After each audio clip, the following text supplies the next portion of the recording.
Well, Theo, this is the last of the monthly updates for 2020, and if ever we had needed proof about the uselessness of predicting, I think 2020 has given it to us. There's no chance that when we were having a conversation like this in December 2019, that we would have said, oh well, we know there's going to be a pandemic that's going to sort out the world markets, that Trump will lose an election, and that Argentina would beat New Zealand handsomely in a rugby match. I think we would have probably been accused of doing some serious drugs if we had to make predictions like that. So I thought it would be good for us just to kind of give a perspective on the year past and potentially just some thoughts on the year ahead without predictions. Yes, thank you, Warren. It's been, I think, a long year. For me, there was two elements in this year that really stood out. I think the first one was that we had the very, very big sell-off after the lockdown was announced on the 27th of March, coupled with the same date when we were finally reduced to junk status. And at that point in time, the sell-off was worldwide. That was a massive panic element into that. And then the second point was the recovery, the fact that markets actually started to find some stability, that some rational elements came into the market. But I think we just need to emphasize that this has always been a biological problem and needed to be solved by the medical fraternity. And I think as we're seeing the light at the end of the tunnel, as we're seeing the various news on various vaccines, and we see the news on specifically on the fact that we might sometime in the course of next year be in a position where the threat of COVID-19 will be a lot less. Markets are starting to discount that, and people need to remember that the news are not the markets. And also historic economic numbers are not the markets. The markets try to look forward, try to discount 12 or 18 months hence. And I do think that is what we are seeing, and that's the way that the markets will operate.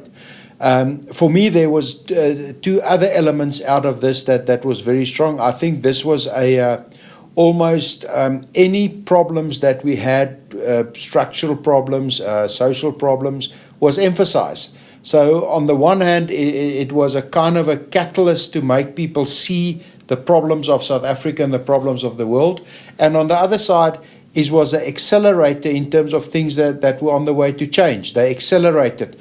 Just look at this, the fact that how we do this, how we do the recording, how comfortable everybody, irrelevant of age or technology, adaptation, got used to Teams and Zoom and whatever mechanism they use. So it accelerated changes that were in the pipeline. In terms of next year, well, it's rather difficult. Remember, from a political side, we will have the municipal elections in the course of next year, which will play a role in sentiment going forward. But the key element for me for next year will be to what extent the world can start to get out of this, the grip of the COVID-19. And if we're lucky and there's vaccines around, in a year from now, it might be a different discussion. But I think your key point is don't try to either predict the outcome or the timing of that outcome. And the problem with those predictions are you need to make 3 or 4 things right. You first have to predict the outcome right. Secondly, you have to know what the other predictors were predicting. Therefore, what is discounted or not. And then if the outcome comes and it's different or in line, how would those other market players react to that? And you need to get all 3 that right to make a prediction work for you. And chances are you'll get 1 of the 2 wrong, or you get 1 of the 3 wrong. Most likely you'll get all 3 wrong. And then where are we then? So that's predictions you might get right once or twice, and the fact that you've got 2 or 3 times right doesn't mean you're an accurate predictor. It can still be luck. So rather focus on other elements. Focus on the structural issues. Focus on the elements in your portfolio, the elements in your plan, and making sure those are in place. But Warren, what we have seen, and I want to change the discussion slightly, we've seen in the last week specifically quite a bit of discussion around pension fund, Regulation 28, some comments about where does that fit in. And I think that's created an incredible amount of discussion, but I think some of those discussions were slightly off the ball. And I think one needs to put that into perspective. What is your take on the current debate regarding possible implications of the comments regarding Reg 28 and inbound investments? Yeah, I think it feels to me like a few commentators out there were incredibly opportunistic and almost willfully wrong in their interpretation of what happened, what the regulation changes were.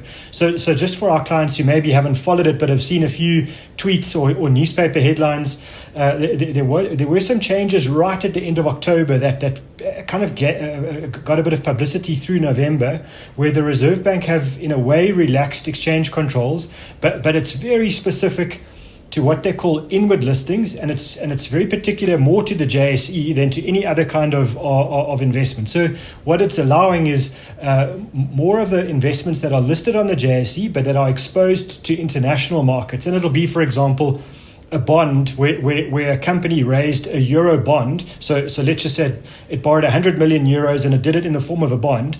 That company can now list that bond on the JSE instead of having to go overseas and listing it on some other very expensive stock exchange and then trying to raise money there and to try and get funders. They can do it in South Africa, and they can say it's a 100 million euro bond and we promise to pay, let's say, 2% a year on euros, but it will be bought on the JSE and it will be sold on the JSE. So it allows more pension funds and the like to use those inside their portfolios. But what it doesn't do, and that's what the commentators were, I believe, willfully wrong, is that they suddenly interpreted that to mean that the law that controls pension funds has now been changed through something done by the Reserve Bank, where the comment was, no, now it means that pension funds, all pension funds, RAs, etc., can invest as much or as little as they want in international markets. So the regulation is called Regulation 28 that determines how much you can invest in bonds, in local markets, in shares, etc., that almost that's been scrapped,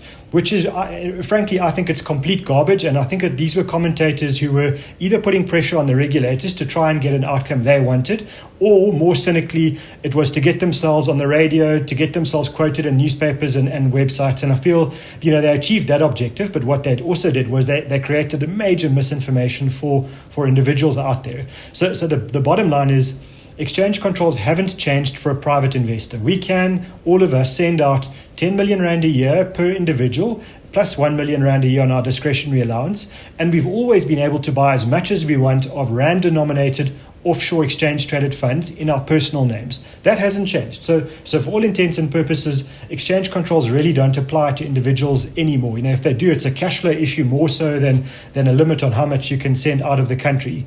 But for pension funds, for today, the way we all know the laws today, Regulation 28 still applies, and there is still a limit on how much pension funds can send out of the country.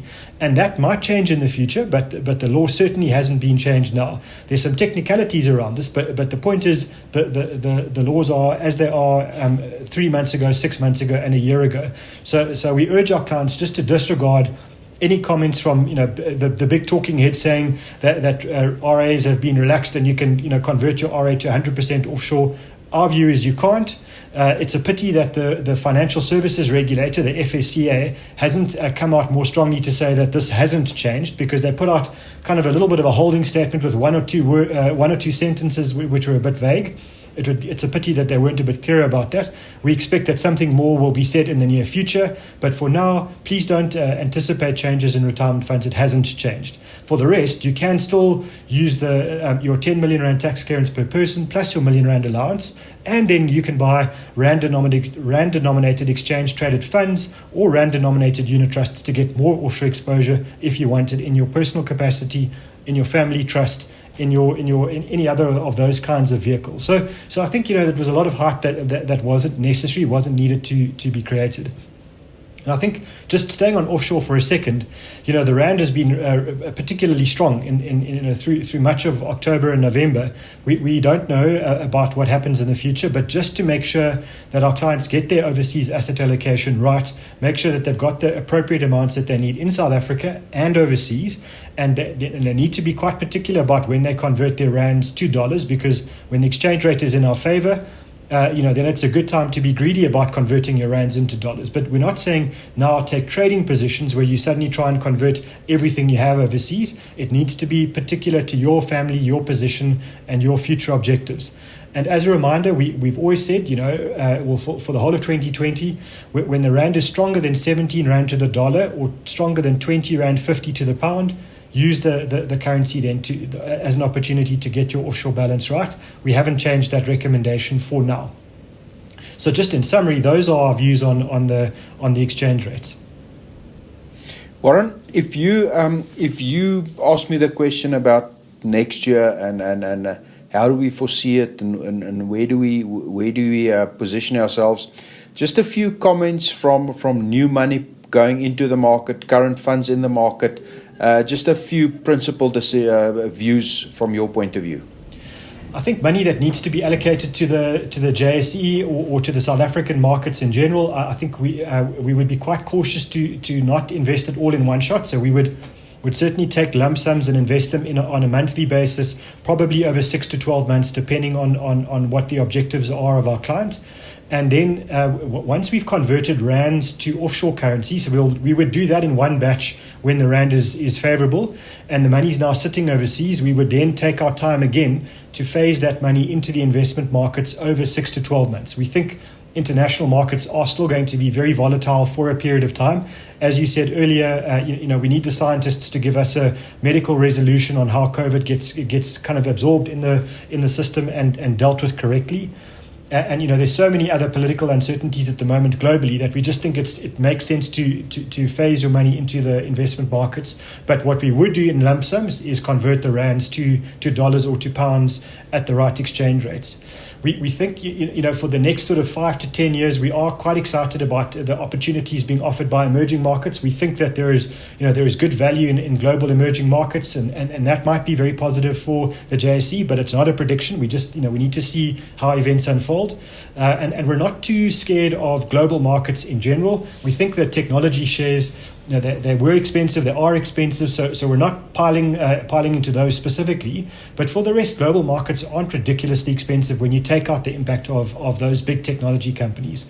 So we think it is a good time to phase your money into the markets in a very cautious way, and the same applies for the rand. If the rand continues to be strong because there's appetite for emerging markets, it will be an interesting time to be an emerging market investor again. And we hope that works out well for the JSE despite all the bad news.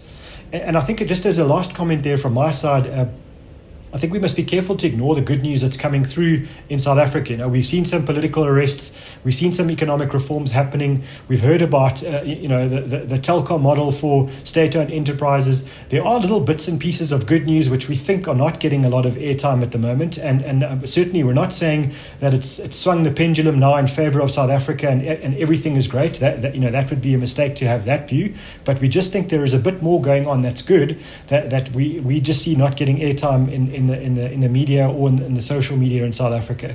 So maintain a balanced view of what's going on, and then feed your money into investment markets over time. Thank you very much, Warren. I guess that from my point of view, it has been a very, very difficult year. And from my point of view, thank you very much for the support, for the assistance. Not only that I think that we all came through this, I think we learned a great deal. And I think we appreciate some of the more important things in life, health, talking to people, staying in contact, looking after ourselves more than we would have before. So let's hope that in the long run there is a silver lining to that. And I would wish you all the best for December, and I hope everybody has a wonderful break with the family, and we look forward to 2021. Again, we're not making predictions, but I think that the surprises hopefully will be less than in 2020. Warren? Yeah, and to all our clients, we thank you for your support. We thank you for your patience. We thank you for your understanding. The markets haven't been kind to investors in South Africa for quite a few years now. I'm sure sometimes we might sound like a broken record where we're saying, stay the course and stick to your disciplines and stick to your asset allocation, but that certainly does work over time. and we thank you for your faith and trust in us. We are here and we're operating at 110% capacity sometimes at the moment, and we definitely are building a bit more capacity in our business to service you better, and we hope that you will see the benefit of that in the months and years ahead. And we look forward to being here with you and for you in all the crazy times that might be happening, and we look forward to the good times when they come as well. And thank you so much for staying with us in these difficult times.